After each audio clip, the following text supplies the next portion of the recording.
All right, I put a couple problems up here for those of you who chose to tune in and take the opportunity to, per se, work through these problems. Hopefully tomorrow we're back in school so we can continue the Hidden Figures project, because that's a lot of what part one is over. And then this would be part two of your exam, which would be on Wednesday. Now, should we be missing a lot of school the rest of the week, whether it's tomorrow and or Friday, if we don't get through the Hidden Figures project, we'll just have one part of the exam, which is just problem solving.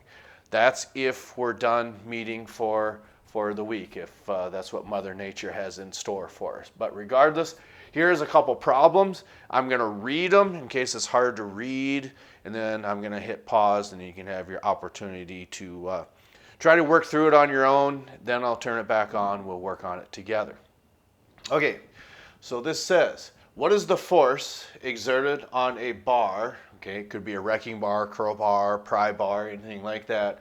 If a sledgehammer is swung with a mass of 5.25 kilograms, the hammer makes contact with 63 kilograms per meter per second.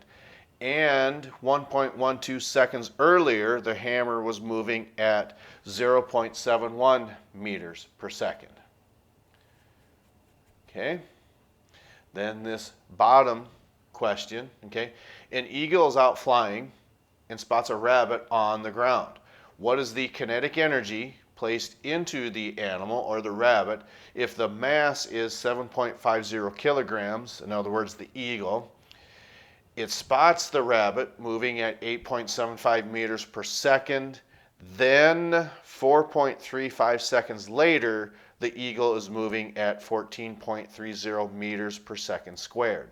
Okay, so I'll go ahead and allow you to write down the content and work through these as I hit pause, and then we'll come back and work on them together if you needed any questions answered. Okay, because this is the best we can do for in-class time and in-person instruction. All right, I'm going to go ahead and hit pause.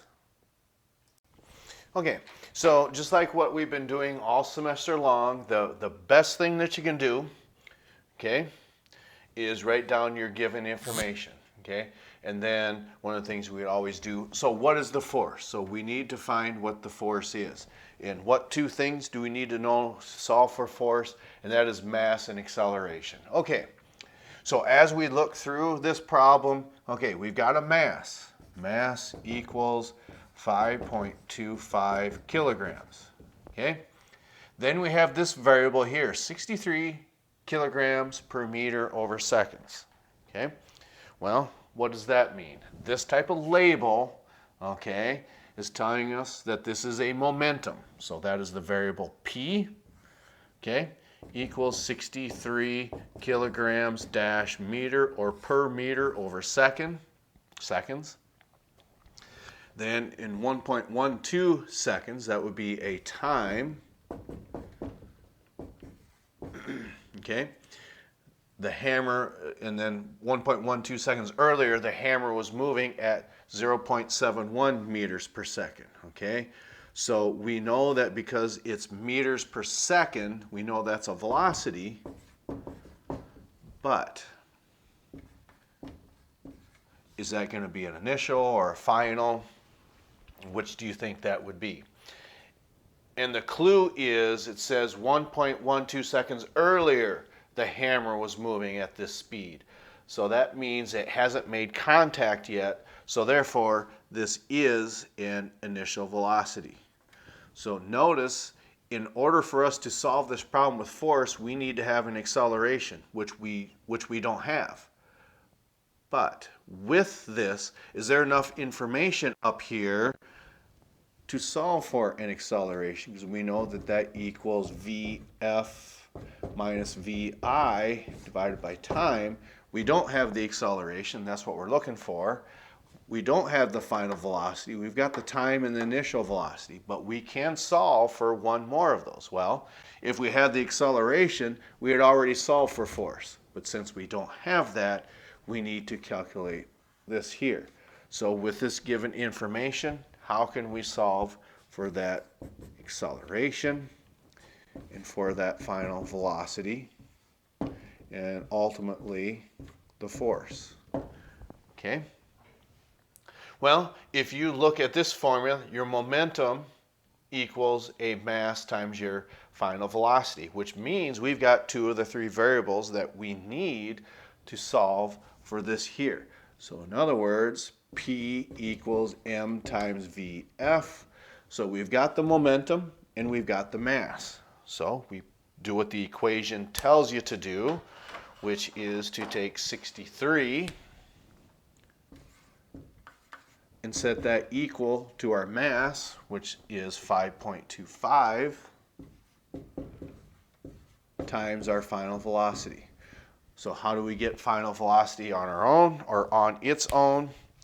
Okay, we're going to divide 63 divided by 5.25, and then that is going to give us, oh, first I thought I didn't unpause that.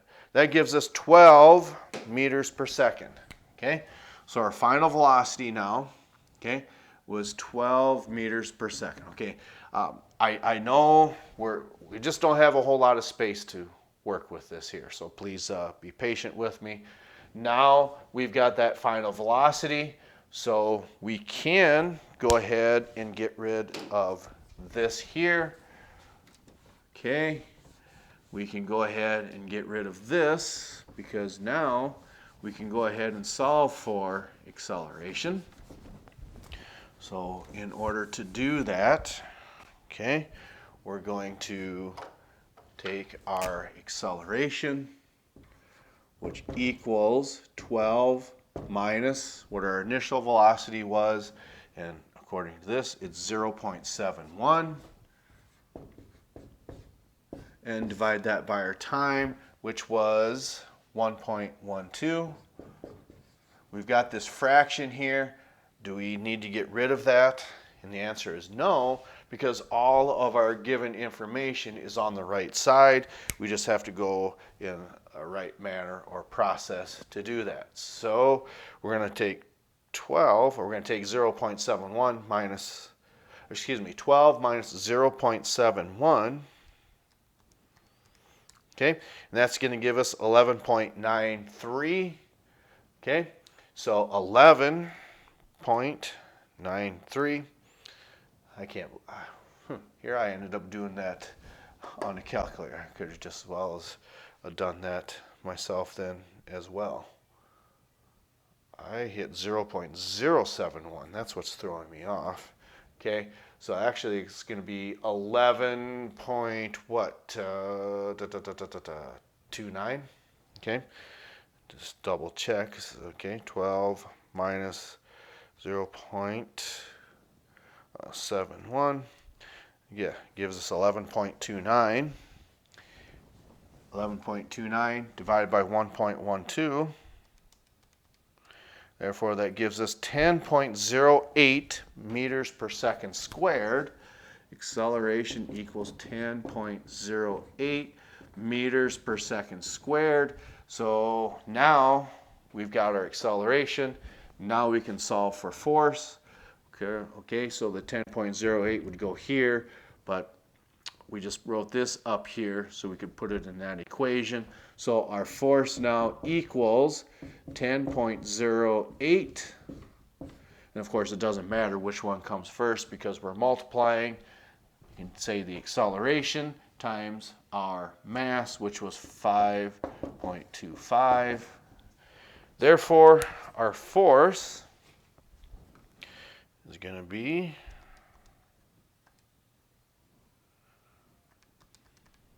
it's going to give us 52.92. Okay. Force equals 52.92 newtons. Okay. So that is how you go and or approach that top problem. Okay, I'm just going to go ahead and hit pause again and erase that because we're up to about 10 minutes now. All All right, so as we proceed forward, again, let's write down information that we know.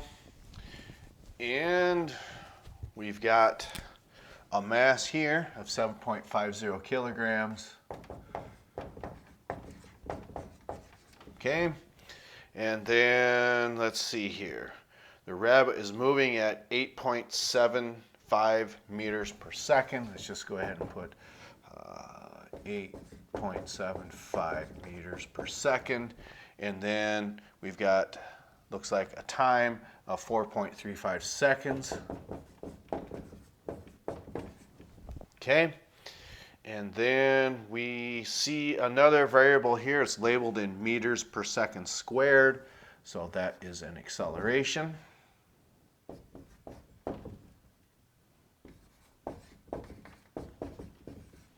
Okay. And then it's asking for what was the kinetic energy. And in order to solve for that, we need to know the mass and a velocity. But as we look at this, it says it spots the rabbit moving at 8.75 meters per second. So that's when it spots it. And then it goes on to say, then 4.35 seconds later, the eagle is moving at 14.30 meters per second squared.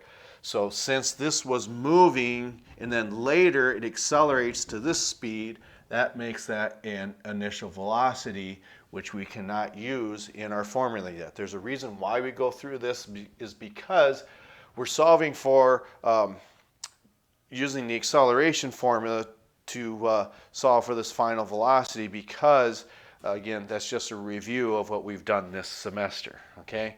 So it's just a way of reviewing all the way back to last August and September.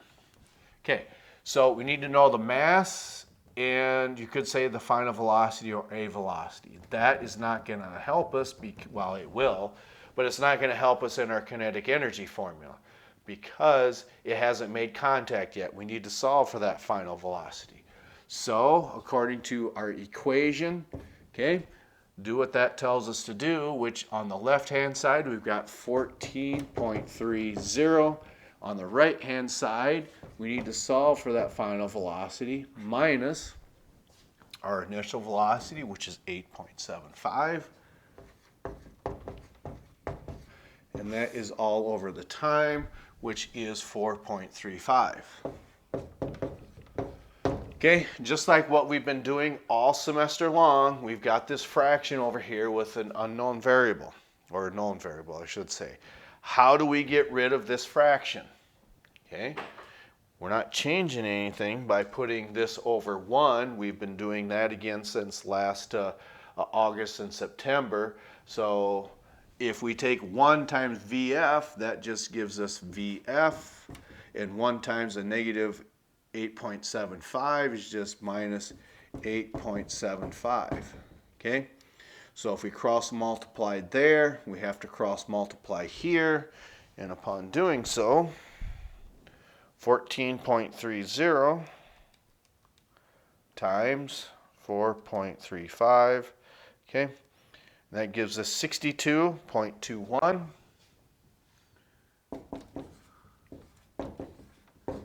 Okay, so now what we need to do is go ahead and get VF all by itself.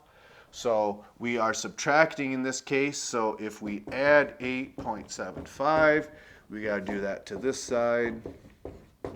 Okay, they're now gone. Final velocity equals 62.21 plus 8.75. That gives us 70.96. Okay, meters per second. Now we can put it into the kinetic energy formula, which means KE equals our mass, 7.50, times our velocity squared, 70.96 squared, and again, that's all over 2. So what we can do is take 70.96 times 70.96 times 7.50. Okay, That gives us this value. So KE equals, I'm just doing this in with every step that we would take, 37764.91. That's still all over 2. So we can go ahead and get rid of this here. Okay. So now we just have to divide that by 2. 377, not 9, so 37764.91 divided by 2. Then that gives us 18,882. Okay, so the KE equals 18,882.46 joules. Okay, so that's how you go about solving that. Usually I like to try to keep these presentations around 15 minutes. We're a little bit over. So please get in and talk to myself if you have any questions. We'll continue the Hidden Figures project tomorrow, should we be in school. Okay, and then if we can't get that project in, then your evaluation is just going to be over one part. We'll still have the vocabulary portion, I think, and just general questions over chapter 4, but we wouldn't have the hidden figures portion on there. All right, so that's all I have. We'll catch up to you next time.